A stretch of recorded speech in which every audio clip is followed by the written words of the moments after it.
అందరికీ నమస్కారం అండి. అందరూ ఎలా ఉన్నారు? బాగున్నారా? ఈరోజు వచ్చేసరికి ఫ్రైడే అండి. సో ఫ్రైడే వ్లాగ్, ఇంకా ఫ్రైడే ప్లస్ ఏకాదశి కూడా వచ్చింది కదా. సో అందుకే మార్నింగ్ 5:30కే లేచాను పూజ చేసుకోవాలని చెప్పి. చాలా రోజులు అయిందండి పూజ చేసుకొని. నాకైతే కొంచెం బ్యాక్ పెయిన్గా అనిపించి అసలు పని చేయలేకపోయాను. సో ఇద్దరు పిల్లల్ని మేనేజ్ చేయడం చాలా కష్టం అవుతుంది ఉండే కొద్దీ.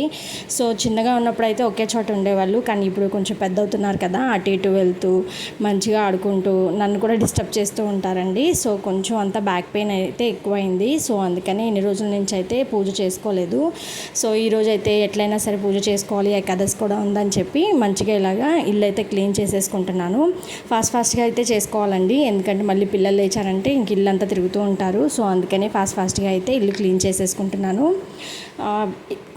ఇద్దరు చిన్నపిల్లలు అవడంతో అసలు పట్టుకునే వాళ్ళు ఎవరూ లేకపోవడంతో నాకైతే చాలా ఇబ్బంది అవుతుందండి. కానీ నేను ఎలాగొట్టా మేనేజ్ చేసుకుంటూ ఉంటాను. చాలా కష్టమైనా సరే మేనేజ్ చేసుకుంటూనే ఉంటానన్నమాట. సో ఎవరైనా హెల్ప్ చేస్తే బాగుండు అనిపిస్తుంది ఒక్కొక్కసారి, కానీ కొంచెం ప్లానింగ్తో అయితే ఎలాగొట్టా మేనేజ్ చేసి ప్లాన్ అయితే చేసుకుంటూ పనులు చేసుకుంటూ ఉంటాను, పిల్లల్ని చూసుకుంటూ.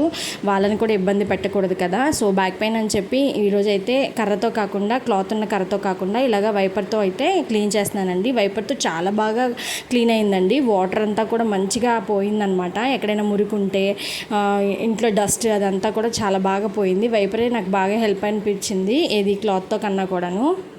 డైలీ ఏం మాపింగ్ పెట్టనండి, డే బై డే పెట్టుకుంటాను. చిన్నపిల్లలు ఉన్నారు కాబట్టి వెంటనే నోట్లో ఏదైనా పెట్టేసుకుంటారని భయంతో డైలీ పెట్టుకుంటా, డే బై డే పెట్టుకుంటూ ఉంటాను. సో ఈరోజు అయితే చాలా డస్ట్ ఉంది, చాలా బాగా ఇబ్బందిగా ఉందని చెప్పి నేను ఇంకా మంచిగా వైపు చేసేస్తున్నాను. ప్రతి రూమ్లోనే అయితే క్లీన్ చేసుకుంటానండి. పిల్లలు పడుకున్నా డిస్టర్బ్ చేయకుండా, వాళ్ళు లైట్ వేయకుండా మంచిగా దాన్ని క్లీన్ చేసేసుకుంటాను.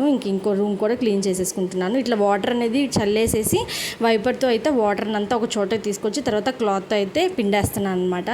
చాలా బాగా క్లీన్ అయిందండి వైపర్తో. మీరు కూడా తప్పకుండా ట్రై చేయొచ్చు, ఎందుకంటే మంచిగా ఇల్లు కడిగిన ఫీలింగ్ అయితే వచ్చింది. ఇంకా సర్లే అని చెప్పి మంచిగా ఇదంతా క్లీన్ చేసేసుకుంటున్నాను. పూజకి రెడీ చేసుకోవాలి కదా మళ్ళీ, అందుకని. ఇద్దరు చిన్నపిల్లలేనండి. కొంచెం పెద్దవాళ్ళు అయితే ఏమైందంటే ఒకళ్ళు పెద్ద ఒకళ్ళు చిన్న అయితే ఒకళ్ళు చూసుకుంటూ ఉంటారు. కానీ నాకు ఇద్దరు చిన్నపిల్లలు అవ్వడం వల్ల ఇద్దరిని నేనే చూసుకోవాల్సి వచ్చింది, సేమ్ ఏజ్ వల్ల. సో అందుకని చెప్పి చాలా కష్టంగా అనిపిస్తుంది. బ్యాక్ పెయిన్ అయితే 3 ఆపరేషన్లు అండి నాకైతే. ఒకటి ఫైబ్రాయిడ్, ఇంకా ప్రెగ్నెన్సీ టైంలో నాకు 2 సార్లు ఒకే టైంలో చేయాల్సినంత సీరియస్ అయిందనమాట. సో అందుకని 3 ఆపరేషన్లు కదా, చాలా బ్యాక్ పెయిన్ వస్తుంది. ఇంకా 30 కూడా వచ్చినాయి కదా. సో అందుకని కొంచెం వీక్ అయితే వస్తుంది. ఇంకా హెల్దీ ఫుడ్ తీసుకోవాలి, కొంచెం మల్టీవిటమిన్ టాబ్లెట్స్ కూడా వేసుకోవాలనుకుంటున్నాను, కానీ అస్సలు ఈ పనుల్లో పడి అస్సలు కుదరదండి. కాబట్టి నాకైతే చాలా పెయిన్ఫుల్గా అనిపిస్తుంది. వర్క్ చేసుకోవాలంటే ఒక్కొక్కసారి బాధ అనిపించి చేయకుండా అలాగే కూర్చోవాలనిపిస్తుంది. ప్రశాంతంగా కొన్ని రోజులు రెస్ట్ తీసుకోవాలనిపిస్తుంది, కానీ తప్పదు. పిల్లలకి చిన్నవాళ్ళు కాబట్టి మనం తప్ప ఇంకెవ్వరు చెయ్యరు కదా వాళ్ళకి. సో మన అవసరం వాళ్ళకి చాలా ఉంటుంది. సో ఇంకా వాకిట్లో ముగ్గేసుకుందామని చెప్పి ఇలా మొత్తం అన్ని ప్రిపేర్ చేసుకున్నాను. ప్రెగ్నెన్సీ టైంలో అయితే తప్పకుండా స్కాన్కి అయితే వీక్లీ వెళ్ళాల్సి వచ్చేదండి. సో ఐవీఎఫ్ ప్రెగ్నెన్సీ కాబట్టి నాకైతే ఖచ్చితంగా వీక్లీ వెళ్ళాల్సి వచ్చేదనమాట స్కాన్కి. అప్పుడు కంపల్సరీగా లలిత సహస్రనామం అయితే చదువుకొనే వెళ్ళేదాన్ని. నా స్కాన్ వచ్చేసరికి మండే ఉండేదనమాట. సో లలిత సహస్రనామం అయితే కంపల్సరీగా నా లైఫ్లో చాలా మిరాకిల్ అయితే చేసిందండి. ఎవ్రీ వీక్ నాకు స్కాన్ ఉండేదనమాట. సో ఎవ్రీ వీక్ నేను చదువుకొనే వెళ్ళేదాన్ని. సో లాస్ట్లో ఏమైందంటే నేను అసలు చదువుకోలేదనమాట లలిత సహస్రనామం. డెలివరీకి వెళ్ళే టైంలో ఎందుకో నాకు అప్పుడు కొంచెం ప్రాబ్లం అయ్యి నేను చదవలేదు. సో దానివల్ల నాకు చాలా పెద్ద ప్రాబ్లమే అయింది అనిపించింది. సో చదువుకొని వెళ్ళుంటే బాగుండేది అనిపించింది. సో కొంతమందికి కొన్ని ఫీలింగ్స్ అయితే ఉంటాయి కదా. సో అలాగే అనిపించింది అనమాట. లలిత సహస్రనామం అయితే నా లైఫ్లో చాలా పెద్ద మిరాకిలే చేసింది. అంతకుముందు ప్రెగ్నెన్సీ రాకముందు కూడా నేనైతే లలిత సహస్రనామాన్ని చదివాను అనమాట. లలిత సహస్రనామం చదివిన తర్వాత, అంటే స్టార్ట్ చేసిన తర్వాతే నాకైతే ప్రెగ్నెన్సీ అనేది కన్ఫర్మ్ అయిందండి. సో నాకు అది సెంటిమెంట్గా మారి ఎవ్రీ వీక్ అయితే నేను కంపల్సరీగా లలిత సహస్రనామం అయితే చదువుకొని హాస్పిటల్లో స్కాన్కి వెళ్ళేదాన్నండి. చాలా అసలు ఎవ్రీ వీక్ కూడా నాకు అసలు మంచి రిజల్ట్ అయితే వచ్చేదనమాట స్కాన్లో. కానీ లాస్ట్లో నేను ఎందుకు చదువుకోలేదా, అసలు ఎందుకు మిస్ చేశానా అన్నది కూడా నాకు తెలియదండి. ఎందుకంటే ఒక ప్రమాదం జరిగేటప్పుడు మనకి తెలియదు కదా. సో ఆటోమేటిక్గా అది జరిగిపోతుంది మన లైఫ్లో.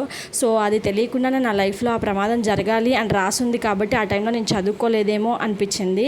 సో లలిత సహస్రనామం అయితే కంపల్సరీగా పిల్లలు లేని వాళ్ళు మాత్రం ఖచ్చితంగా చదువుకోండి. ఎవ్రీ ఫ్రైడే అయితే మీకు మీ లైఫ్లో ఒక చేంజ్ అనేది కనిపిస్తుంది. డెఫినెట్గా మీకు పిల్లలు కూడా కలుగుతారనమాట. ఒక నామం కూడా ఉంటుందండి పిల్లల కోసం అయితే. సో అది నేను లాస్ట్లో చెప్తాను మీకు, పూజ వ్లాగ్ వస్తుంది కదా అప్పుడు చెప్తాను. సో ఈ అసలు లలితా సహస్రనామంలో ఒక పేరునే తీసుకొని నేను మా పాపకైతే పెట్టుకున్నాను అనమాట. సో మా బాబుకి వచ్చేసరికి శివయ్య పేరు పెట్టుకున్నాను, ఇంకా మా పాపకు వచ్చేసరికి లలితా సహస్రనామంలో అమ్మవారి పేరే పెట్టుకున్నాను అనమాట. నాకైతే చాలా మిరాకిలే చేసిందండి లలితా సహస్రనామం. సో మీకు కూడా అది షేర్ చేయాలనిపించి ఈ వీడియోలో ఇలా చెప్తున్నాను అనమాట. ఇంకా ఈరోజు ప్రసాదంగా అయితే కేసరి పెట్టుకున్నానండి. ఫ్రైడే పొంగల్ చేస్తే చాలా మంచిది, కానీ కేసరి చేసేసాను. సింపుల్గా అయిపోతుంది, తొందరగా అయిపోతుంది అని చెప్పి. ఇవైతే నాటు గులాబీలు అండి, చాలా మంచిదనమాట అమ్మవారికి పెట్టుకుంటే. సో మొన్న మార్కెట్కి వెళ్ళినప్పుడు దొరికినాయి అని చెప్పి అమ్మవారి కోసం తీసుకొచ్చి పెట్టుకున్నాను అనమాట. చాలా మంచిగా పూజ చేసుకున్నానండి.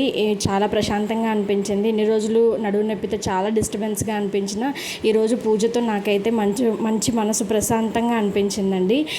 చాలా హ్యాపీగా అనిపించింది. సో పిల్లలు లేచేలోపు ఈ గబగబా ఈ పనులన్నీ పూర్తి చేసుకొని పూజ చేసుకుంటే కొంతసేపు దేవుడి దగ్గర కూర్చుంటే నాకు ప్రశాంతంగా అనిపిస్తుందండి.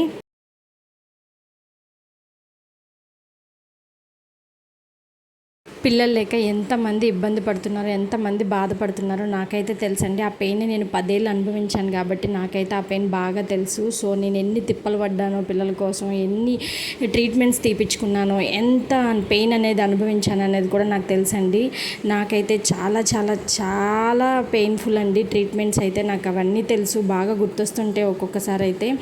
ఇంకా లలిత సహస్రనామంలో ఆ నామం ఏంటంటే సృష్టికర్త్రి బ్రహ్మరూప గోప్త్రి గోవింద రూపిణి. సృష్టికర్త్రి బ్రహ్మరూప గోప్త్రి గోవింద రూపిణి అండి. ఈ నామం అయితే కంపల్సరీగా చదువుకోండి. ఇది పిల్లలు పుట్టడానికైతే చాలా బాగా హెల్ప్ అయ్యే నామం అండి. చాలా మంచిది, చాలా శ్రేష్టమైనది. ఇది 63వ లైన్ అండి. 63వ లైన్లో ఉంటుంది, లలితా సహస్రనామం బుక్లో ఉంటుందన్నమాట. చక్కగా ఇది చదువుకొని మీరు హాస్పిటల్కి స్కాన్స్కి వెళ్తే మాత్రం నాకైతే సక్సెస్ అయ్యిందండి. మీకు కూడా సక్సెస్ అవ్వాలని కోరుకుంటున్నాను. తప్పకుండా సక్సెస్ అయ్యిద్ది. సో అందుకని ఈ వీడియోలో తప్పకుండా ఈ విషయం చెప్పాలని చెప్పి నేను మీతో షేర్ చేసుకుంటున్నాను. ఇంకా అష్టోత్తరాలు ఇవన్నీ చదివేసుకొని మంచిగా హారతి అయితే ఇచ్చేసుకున్నానండి. దేవుడి పూజ కూడా చేసేసుకున్నాను, కంప్లీట్ చేసుకున్నాను. ఎవ్రీ ఫ్రైడే అయితే ధూపం వేస్తానండి ఇంట్లో. మంచిగా ఒక పాజిటివ్ ఎనర్జీ అయితే ఉంటుందండి.